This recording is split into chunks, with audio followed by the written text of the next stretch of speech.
여러분이 몰랐던 시크릿 피플들의 숨겨진 이야기 지금 바로 시작합니다. 고 최진실의 딸 최준희가 외할머니를 주거침입으로 신고해 비로소 설로만 맴돌던 가족 간의 불화가 수면 위로 드러났습니다. 손녀와 그 남자친구가 외할머니에게 저지른 엄청난 만행, 그리고 준희의 알 수 없는 돌발 행동. 대체 무슨 일인지 자세히 전해드리겠습니다. 늦은 밤 78세의 나이에 손자 손녀 집에서 속옷도 입지 못하고 쫓겨난 외할머니. 내 집이니 당장 나가라며 언쟁을 벌이다 결국 긴급 체포 연행돼 피의자 조사를 받은 건 다름 아닌 대한민국 톱스타 최진실의 어머니였습니다. 고인이 된 최진실 입장에선 목숨과 바꾸어도 아깝지 않은 내 딸이 세상 하나뿐인 나의 엄마를 경찰에 신고한, 정말이지 믿을 수 없는 일이 벌어진 거죠. 5시간 밤샘 조사를 받고 나오는데 당장 죽고만 싶었다는 최진실 엄마 정옥숙. 이번 충격으로 인해 삶의 의욕을 잃고 눈물만 흘린다고 하는데요. 너무나 속이 상해 이틀간 아무것도 먹지 못하고 울기만 했을 정도. 딸과 아들이 세상을 떠났을 때 따라가지 못한 건 오로지 어린 손주들이 눈에 밟혀서였고, 딸이 남긴 핏줄을 잘 키워내는 게 마지막 의무라고 생각했던 자식 잃은 엄마였습니다. 죽지도 살지도 못할 만큼 힘든 상황에서 그저 환희준이를 위해 어떻게든 살아보기로 결심했던 외할머니에게 어떻게 이런 기막힌 일이 벌어진 걸까요? 우리가 사랑했던 최진실이 살아있었다면 과연 이런 수모를 당했을까요? 비록 매 순간 금이야 오기야 사랑을 쏟아가며 키운 건 아니었다 해도 하나뿐인 손녀에게 이런 대접을 받을 만큼 무슨 그리 큰 잘못을 했길래 늦은 밤 78세 늙은 할머니를 집 밖으로 내몰아야 했던 걸까요? 준희는 말합니다. 할머니에게 지속적인 욕설과 괴롭힘을 당한 것은 여전히 씻지 못할 상처로 남아있다. 말다툼이 일어날 때마다 태어난 자체가 문제라는 말들과 입에 담기도 어려운 폭언들과 거짓된 증언들로 떳떳하지 못한 보호자와 살아왔다. 라며 억울함을 토로했습니다. 여기에 할머니의 남아선호 사상으로 인해 차별을 받으며 많은 것을 빼앗겼다고 주장했죠. 정말 준희의 말대로 할머니가 자신의 몫으로 된 재산에 마음대로 손을 댔고 괴롭힘을 일삼아왔던 걸까요? 사람들은 말합니다. 지 돈이라는 거부터가 싹수가 놀았네. 아니 그 목 누가 챙겨주고 누가 지켰는데, 그럼 할머니가 키워준 은혜는 어떻게 갚을 건데? 아빠 쪽 부모가 무단 거주하고 있던 집 소송에서 권리 찾아준 게 외할머니구만. 에휴. 너네 가정사는 온 국민이 TV 중계로 봤다 이거사. 네 할미가 재산 안 지켰으면 너 지금 이렇게 누리지도 못했어. 네 아빠가 너네 친권이랑 돈 권리 행사하겠다고 나서서 네 할미가 울면서 호소하고 그걸 보면서 온 국민이 분노했는데 네가 할머니한테 그러면 안 되지. 화가 나고 천불이 난다. 평생을 진실이 뒷바라지한 것도 모자라.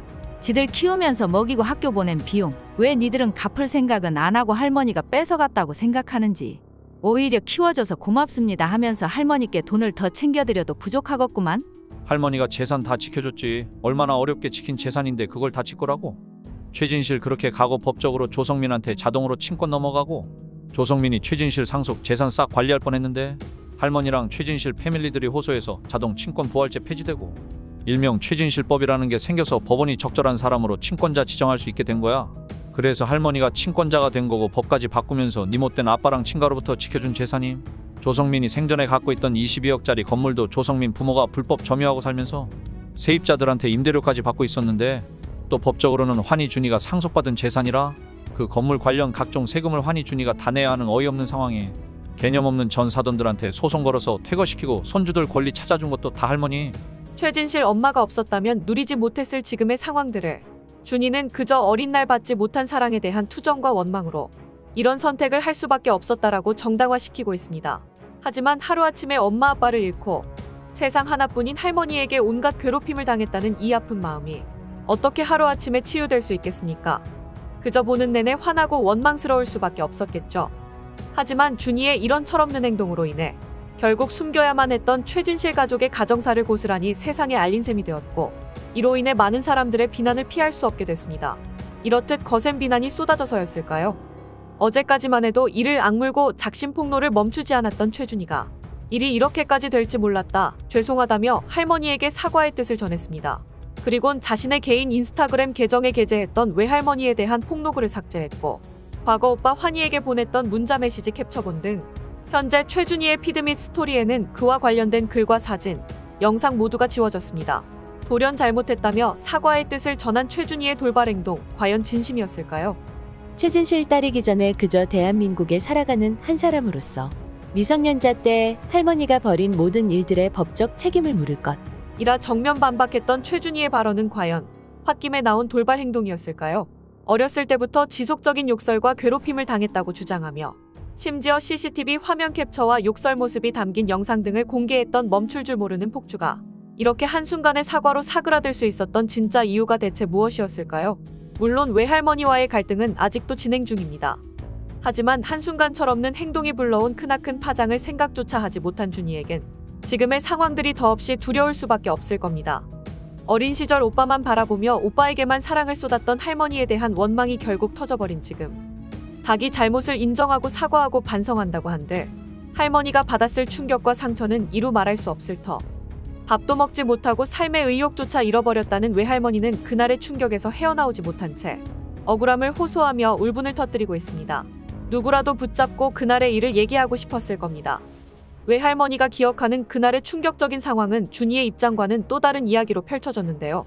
사실 그 아파트는 준이가 난 아기 때부터 엄마랑 다 같이 살던 집이고 그날은 환희 부탁으로 청소하고 빨래해주러 간 것뿐. 이전에도 환희를 챙겨주려고 일주일에 한두 번씩 다녀가곤 했기에 이 집에서 속옷도 못 챙겨 입고 쫓겨날 거라곤 상상조차 하지 못했습니다. 할머니가 손자 손녀 집에 있는 게 뭐 그리 잘못됐길래 준이는 대체 왜 할머니를 보자마자 나가라고 소리를 지른 걸까요? 사실 준이와 외할머니 사이는 그전부터 좋지 않았답니다. 작년 9월 남자친구랑 교통사고 났을 때 치료비를 내주러 가서 본 뒤로 처음 본 상황. 그때 남자친구 병원비 700만 원도 계산해줬다죠.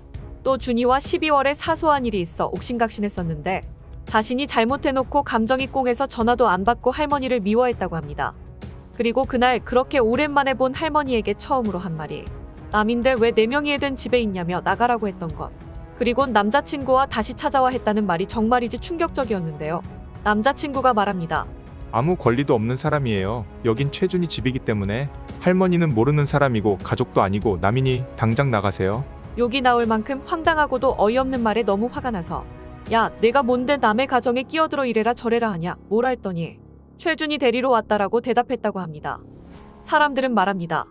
와, 저런 상황에 유관할 사람 있음 나와봐. 할머니한테 어떻게 저런 말을 할 수가 있지. 저 남친이란 애도 참 가정교육 잘 받았네. 어른 알기를 무슨. 아, 열받아. 엄마 살아계셨으면 네가 먼저 쫓겨났을 거다. 준이는 이번 주거침입 사건을 통해 그간 외할머니로부터 상습 괴롭힘을 당했다며 하지 말아야 할 폭로전을 이어가고 있고 외할머니는 어른으로서 손녀를 훈육한 것이라 주장하고 있습니다. 비록 사과는 했지만 아직 풀리지 않은 외할머니와의 갈등, 이들의 관계는 앞으로 어떻게 될까요? 2008년 10월 2일 향년 40세의 나이로 유명을 달리한 최진실. 목숨과도 같은 자식을 두고 세상을 떠난 그녀가 부디 마음 편히 쉴 수 있도록 모두가 상처받지 않고 화해할 수 있길 바라겠습니다. 이상 시크릿 피플이었습니다.